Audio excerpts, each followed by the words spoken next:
Bonjour l'éclaireur, je vous propose un texte qui a pour titre La Baraka.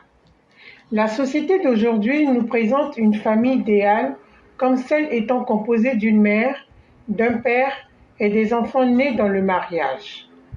Ces enfants grandissent dans l'amour, l'éducation, dans une harmonie familiale et sont voués à une réussite indéniable dans la grâce divine. Mais pourquoi, en réfléchissant, la plupart des chefs d'État africains sont d'origine ombrageuse?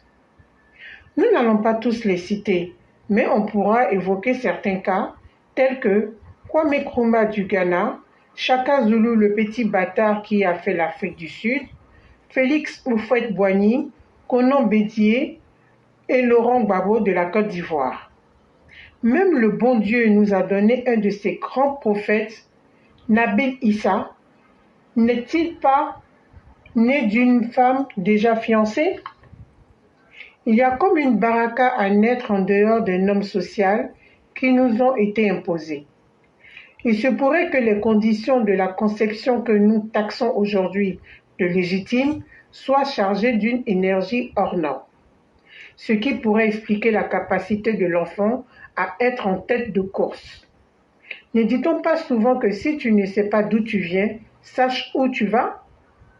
Cette ambiguïté de figure paternelle non connue leur a donné une baraka pour atteindre des sommets. Ceci dit, dans nos sociétés, ces enfants nés d'un amour ponctuel, pour ne pas dire coupable, sont humiliés à travers des non-dits.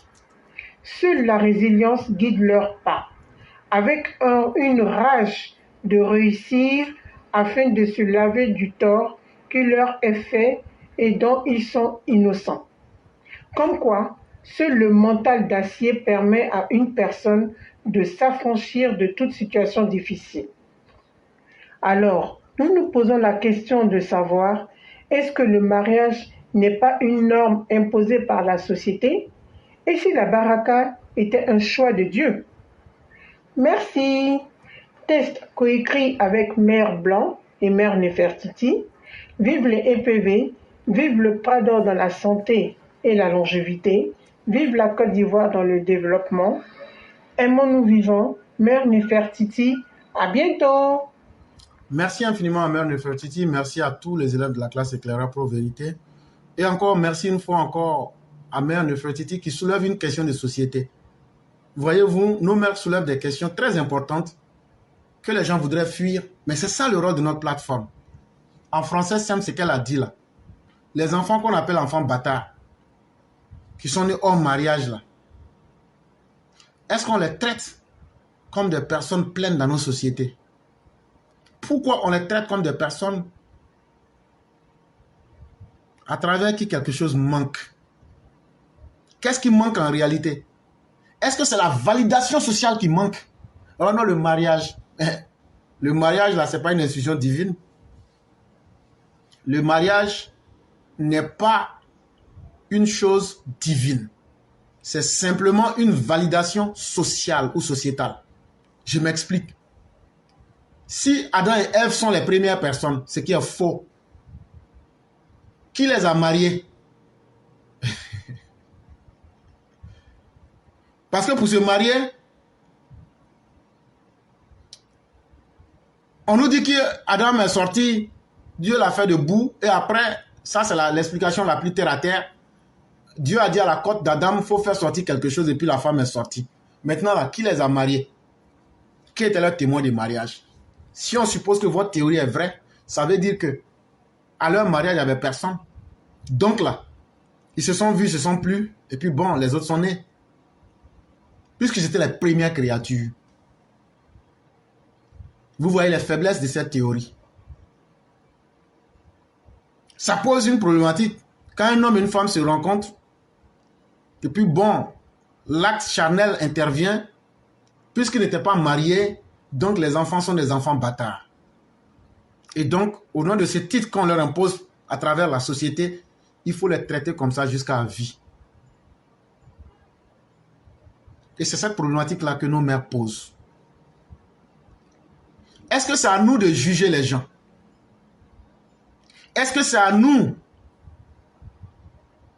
de décider de la place des gens quand ces gens n'ont pas le choix de décider? Et je me réexplique. Est-ce que ce sont ces enfants qui ont dit, bon, nous on cherche les gens qui n'aiment pas le mariage. Quand on va les rencontrer, on va dire, bon, coucher ensemble et puis maintenant, moi je vais naître. Et puis maintenant, je vais devenir un enfant bâtard. Ils n'ont pas choisi. Ils n'ont pas choisi. Mais est-ce pour autant que la bénédiction divine va manquer à ces personnes? Est-ce pour autant que la sagesse divine va manquer à ces personnes? Non. C'est la société qui leur refuse cela. C'est notre vision du monde, notre manière de voir les choses qui pose cette problématique-là. Il y a des enfants, on a vu dans le mariage, mais ils sont pires même que des démons. L'acte est condamnable. Si on en vient à condamner l'acte, que deux personnes puissent avoir des relations sexuelles hors des normes sociétales, cet acte est condamnable. Mais le fruit de cet acte peut-il être condamné? Et c'est là que ça nous pose une problématique. Il y a un philosophe, j'oublie son nom, quand ça va mener, je vais vous dire. Il nous parle de la tolérance. Et il nous dit que la tolérance, c'est quoi? Est-ce que la tolérance, c'est de tout pardonner? Ou bien est-ce que la tolérance, c'est être capable de faire la part des choses? Et il nous dit comme ça, imaginez-vous par exemple Laurent Gbagbo à qui on a tout pardonné. Mais aujourd'hui Laurent Gbagbo pense qu'il n'a plus de limite. Et Laurent Gbagbo se dit, mais si j'ai pu tout faire, justement j'ai obtenu une grâce, mais il n'y a rien qui m'empêche d'obtenir une amnistie. Et donc là vous voyez que la tolérance ici est devenue quelque chose de négatif. Parce qu'elle aura permis à l'individu de se surpasser dans le mal, d'aller explorer d'autres niveaux même du mal. Mais par contre, si la tolérance, par exemple, quelqu'un est en train de se noyer, on me dit, interdit de nager dans cette eau. Interdit de nager dans cette eau. Mais je suis en train de passer, je vois bien la pancarte, quelqu'un est en train de se noyer. Si moi je saute pour entrer dans l'eau là, pour sauver la personne là, est-ce qu'on va me condamner d'avoir sauvé cette personne là en enfreignant à la loi? Ou bien est-ce qu'on va m'encourager d'avoir violé la loi? Parce qu'en allant aider la personne, j'ai apporté assistance à personne en danger, mais en brisant les lois de la société. Mais en allant aider en même temps la personne. Oh, waouh. Grand maître Olivier, merci, c'est Karl Popper. Vraiment, vous êtes bon. Chers élèves de la classe, je vais faire attention, je ne vais plus parler encore. Ça, c'est le dernier direct. Wow. Effectivement, c'est le nom Karl Popper que je cherchais. Vraiment, merci beaucoup, le grand maître. Donc, vous voyez qu'on ne peut pas parler ici dans le vide. Hein? On ne peut vraiment pas parler dans le vide. Et donc là, vous vous retrouvez en face d'une situation où souvent, là, la tolérance même, c'est le fait même de violer les règles de la société.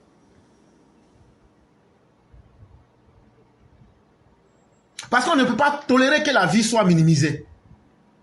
Et donc, on va sauver la personne en violant les principes de la société. Et donc, quand les mères évoquent ce problème-là, ça me ramène à Karl Popper pour poser la question. Est-ce que parce que je ne suis pas né dans un mariage, je dois bénéficier d'une plaque d'immatriculation qui fasse de moi un sous-homme dans la société? Alors que ce n'est pas moi-même qui ai décidé de naître sous ce statut.